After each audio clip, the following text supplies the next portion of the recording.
வணக்கம் மக்களே, நான் தான் ஜாக்சன். இந்த வீடியோல கிரெடிட் ரிஸ்க்னா என்ன அப்படின்ற பேங்கிங் அவேர்னஸ் தான் பார்க்க போறோம். அதுக்கு முன்னாடி உங்களுக்கு நம்ம ராயல் பாஸ் தேவையான ஆஃபர் இன்னைக்கு இல்ல நாளைக்கு முடிஞ்சிடும். பர்ச்சேஸ் பண்ற லிங்க் டிஸ்கிரிப்ஷன்ல இருக்கு, இல்ல டைரக்டா வெப்சைட்ல பர்ச்சேஸ் பண்ணிக்கலாம். இந்த ராயல் பாஸ் அப்படின்னா என்னன்னு பாத்தீங்கன்னா, கிராக் வித் ஜாக் வெப்சைட்ல உள்ள எல்லாத்தையுமே video course, super batch, PDF course, mark test, current base PDF, computer awareness PDF, இப்படி எல்லாமே வந்து நீங்க 1 year வேலிடிட்டி யூஸ் பண்ணிக்கலாம். ஸோ பர்ச்சேஸ் பண்ணிக்கோங்க. ஸோ கிரெடிட் ரிஸ்க்னா என்ன அப்படின்னா, இப்போ ஒருத்தவங்களுக்கு நான் கடன் கொடுக்குறேன். கடன் கொடுக்கும் போதே இப்போ அந்த கடன் திருப்பி வருமா வராதா அப்படின்னு நான் திங்க் பண்ணிக்கிட்டே கடன் கொடுக்குறேன் பார்த்தீங்களா, அதுதான் கிரெடிட் ரிஸ்க். கிரெடிட்னா என்ன? பணம் கொடுக்கறது. அதாவது கிரெடிட்னா என்ன? மணி வந்து கிரெடிட் ஆகுது.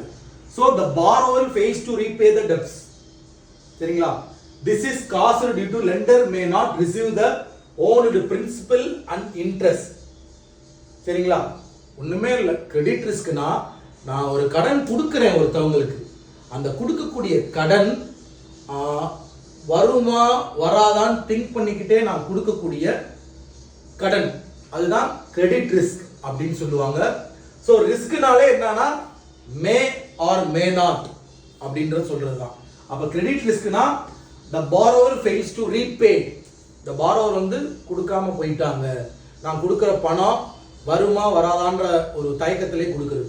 சரிங்களா? ஸோ இதுதான் கிரெடிட் ரிஸ்க். உங்களோட உங்கள் ஜாக்சன்.